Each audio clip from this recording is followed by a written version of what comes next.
Howard, I know you want the first question. Here we go. Hit it, baby. I'm giving you the first question. You're my guy. Oh, I should have said that. This was not a pretty game all the way through. No, it was not. Okay. Yeah. Do you go into practice next week and say, hey, listen, there's certain things on a game, there's certain things, obviously you got to clean up? Always. Always. That's after an ugly win. That's after an ugly loss. That's after a pretty win. That's after a pretty there's no pretty loss. So that's after every and everything. That's our job, is to make sure that we're correcting the mistakes, so we're not making the same mistakes. We got to the turnovers we got to cut out. That's big right there. But yeah, it wasn't pretty, and it wasn't pretty at all. Now, this is the National Football League, and it's tough to win games. We came into it a road game and ended up winning. But we have a lot of work to do to make sure that we're continuing to climb. In this league, it's you have to be mentally tough to treat the walkthrough, to treat the meeting, to treat the practice the exact same way as you treat it after a win, after a loss, after week 1, after week 4, after week whatever we're in right now. And I know we got the right guys in that locker room to make sure we're getting better. Brian Johnson pointed out that that quick passing game is something that teams have been successful against you. I know you worked on it this week. I think this week they were successful in it. A team last week, there's some games they are and there's some games they're not. This week they were. Hats off to them. They did a good job. We got to do a better job of, putting them in positions to make plays on defense and execution. That's always what it's going to come down to. And so we'll look at the tape and see what happened. We have some ideas of what happened, I give them credit. I think Sam Howell's played 2 really good games against us, and their offense, and Coach Bieniemy's done a good job as the offense coordinator for 2 games. So we'll get better from it. How big was that A.J. catch in that moment? You talking about the touchdown or which one of the 10 catches he had? He made the exact same play in practice on Friday, on the same sideline, against the same coverage, with the same ball. Like, that was AJ's going to get – it was an unbelievable catch. It was a hell of a ball, too. And so, it was almost identical to the play that happened in practice. You love when that happens, because you practice – you play how you practice, right? And it just confirms to us how important our process is, how important practice is. And that was just a huge play. Did that put us up 7? 14, no, that tied us. I got you. Okay. Yeah, it was huge though. Whenever you get that's a big moment. Anytime you make a play like that, everyone feels that, right? Whether that's Hassan getting a sack like he did on the 4th down, or DeAndre's touchdown, or that type of. Anytime where it's a play like that, this game's about momentum, and our guys were able to hang on to some momentum after that play. Julio's touchdown catch. How often do you work that play? The Julio touchdown catch. Jeez. You know what? A lot of credit to Julio and Jalen. They worked that play. That play went in on Friday. Some red zone plays go in on Thursday.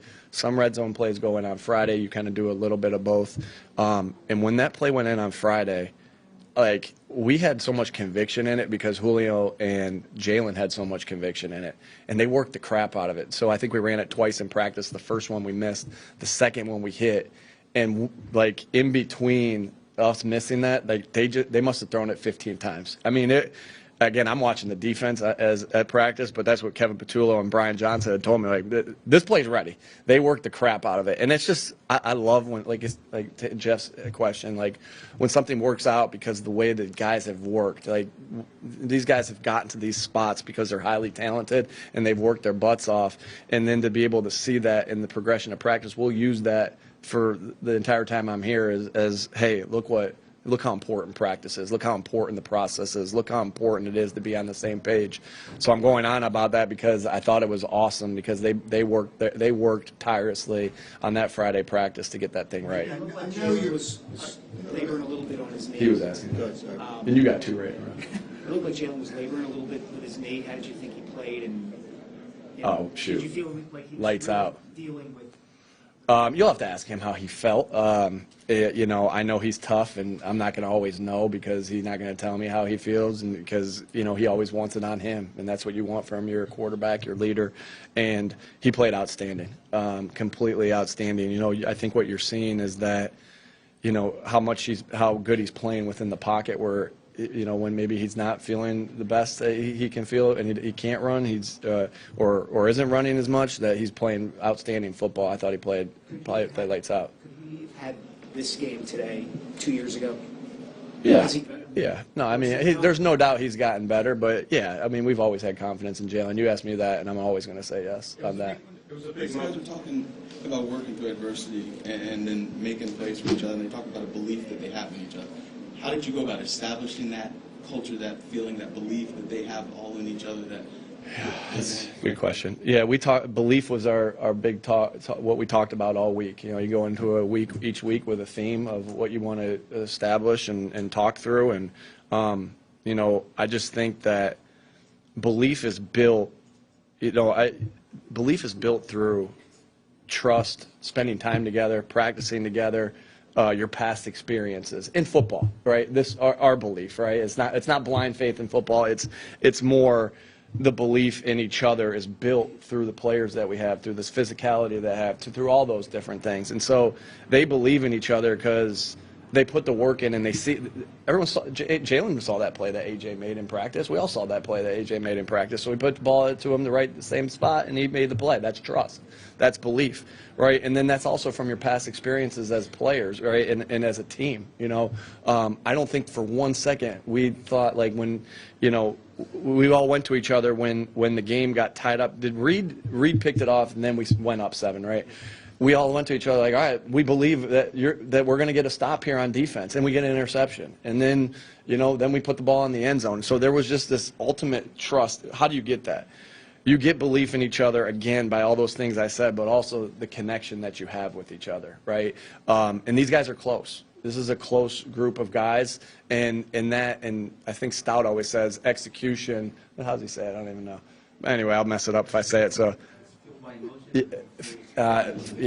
don't know. I'm going to mess it up if I say it, so I won't say it. But we believe in each other. We trust in each other because of the guys we have, and because of our past experiences, and because how close we are. Does a game like this build character with something like that, belief and character? Is this the kind of game that does that? Yeah, I mean, we're coming out here every day we practice, every day we play a game, every day we have a walkthrough. We're trying to build on that and build, you know, everything. And so you'd love to win. You will love to win every different way. I know that, you know, my dad's gonna be like, why'd you have to make that close? And then I don't need it that way. And but that's the way they're gonna be sometimes. And I think, yeah, when you win tough games on the road against a tough opponent, this is a tough opponent.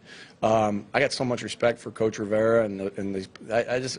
Sam Howell, McLaurin, Allen, Payne, Sweat, Young. I mean, there's just a lot of respect I have for the guys on this football team, and I'm like, man, we got to play them twice a year, and they're always tough. It's a credit to Coach Rivera and the guys that they have. So, but anytime you win a division game like that on the road with some ups and downs, it teaches you, you know, how to fight through adversity, which we all need. And yeah, I do believe it builds your team and builds your character of your team. In situations where you have costly turnovers, but you still win, how do you make sure that's still rectified and that's not lost in the win? Yeah, Zach, you don't ever have to worry about that with us. We're going to be correct. Like we're not built that way. We ain't built that way.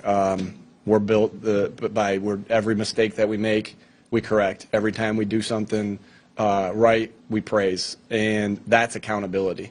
Accountability is not only that you correct things that are wrong, but high praise when they're right. And again, that builds belief, right? And so we'll look at the fundamental cause of why the fumble happened, and we'll correct it. And we'll try to do our job to put them in positions to reenact that fumble.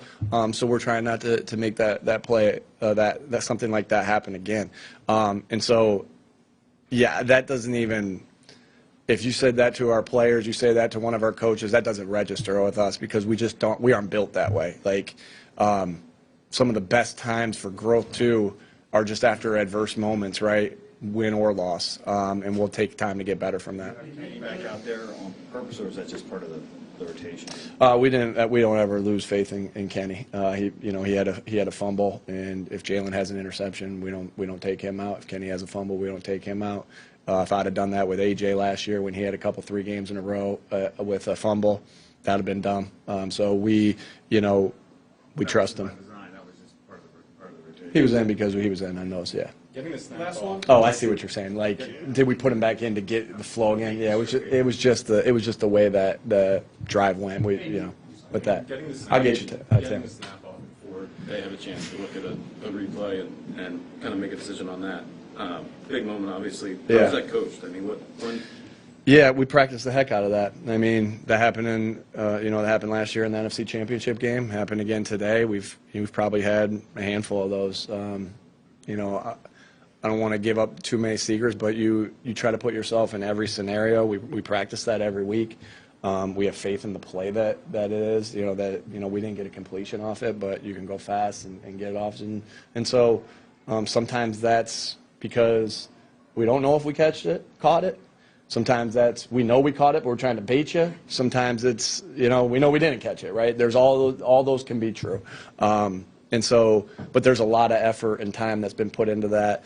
And our guys do a great job of executing that to be able to get lined up. That started by Jalen and Jason to kind of set the stage to get everybody set and go. I was going to say, is it like everyone just recognizes it's a close player, or does someone make a call? Sometimes it comes from the player that might think it's a close play. Sometimes it's coming from our sideline. Like I said, because we have faith in the play and we like the play design, we feel like we can call it just even if it's somewhat close, but even we know we got it. I don't know. What did we all think? Did we catch it? On hindsight, I thought it was trapped.